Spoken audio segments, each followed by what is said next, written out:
Hey DeAndre, this is Daniel from Josh and Danny SEO. Spoke with Jasmine and she said to go and send this over to you. So this is kind of talking a little bit about websites and the value you can find with them. So right off the bat, um, sure, I'm logged into a different account. But I love the before and after pictures you have over here. Lone Wolf Staining, that's a great logo right over there. Um, let's go back to posts instead of the About Us page because there's not a lot in the About Us. But this is kind of a LinkedIn tree. It would be a lot easier just because of the load time that I found to just have your other accounts on here as well.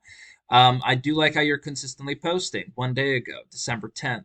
December 7th. So you are posting, and that's really good. Um, my question to you later is probably going to be, is this the only thing you do? Do you only do fence staining and fence cleaning? If so, that's fine. I'm just curious. So let's take a look at what happens when we start using Google to our advantage. So when people are looking on Google, right, they're going to put in something that they're looking for. They want to find out, right, they're going to put in specific keywords. And a keyword is essentially what they might search for on Google, right? Now, let's say Dallas, Texas is a location, but then it's a service they're also looking for. Now, when we combine service and location, we get something called a buyer intent keyword, which is increasing the chance of that this person is searching for a service that you have, like they're ready to buy. So let's take a look. Right when we type it in, we got our ads over here. Now, it's very important to use ads to your advantage. They can do really well if you do it correctly, or they can really hurt you if you do it incorrectly. It costs money, of course. Now, finally, we have our GMB Google My Business profile. Now, this is where you have 30 to 40% of all people come and click on one of these three websites. So it's very important to get in here. Typically, you want to get, top, like I said, top three. And then finally, we have our organic search area. Anyone can rank in here as long as you do know what you're doing. So let's take a look. So first one is Fence Painting Dallas, Texas. This is going to be your biggest competitor in the area through Google. So just taking a look at a website that they have, Texas Fence Staining. I don't even know why this is a link.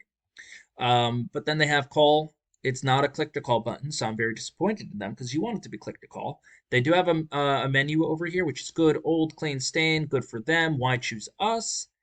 Mobile users call or text, fence staining as an afterthought, fence companies in Dallas. Excellent. So those are keywords. You want keywords on your website. What I'm looking at is kind of like a reused kind of idea. This isn't even a very good website, but it definitely gets the job done.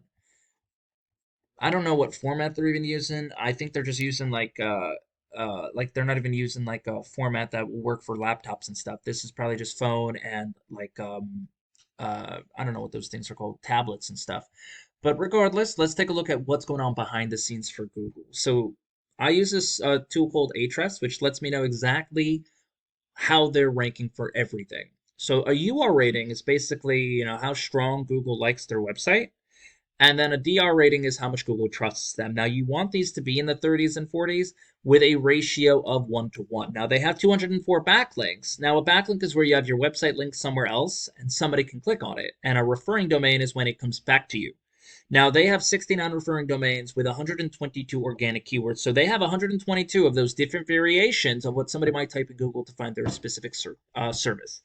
So let's take a look and find out what those keywords are. So you see how they're using very strong keywords. So Dallas fence staining, somebody's looking for a painter in Dallas, um, and they're looking for fence staining. So boom, service and location all in one. They have 100 people searching among for it. They're getting 10, 15% actually because they're in position 2.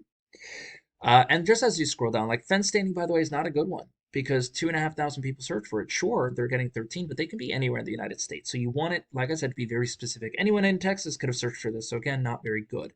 This is great. Wood staining Dallas because 30 people for, but you want to get more specific than that because wood staining can be your kitchen too. So fence staining Dallas, Texas, 10, they're getting 3. Texas fence, 500. So you definitely want to make sure you're putting in good, strong, organic keywords. So how does this really help you guys out? So DeAndre, honestly, all you really got to do, especially if you don't have that many services you do offer, it's like maybe a 5, 6 page website. Get in all of your proper content. Make sure you have at least 1,500, 2,000 words of content on your homepage with 500 content on and everything else behind that. Get in very strong, good organic keywords that actually make sense to be there, and then finally on top of that, take all of the good backlinks from your competitor. Texas fence stain and remodeling, or something I forgot what they are actually. I can look at them real quick. And repair Take all the good backlinks that they have, use it for yourself, and then within no time, you should be ranking to the #1 area in Dallas. Anyway, that's all I really got. If you have any questions, please feel free to reach out. Other than that, you have an amazing day. Bye.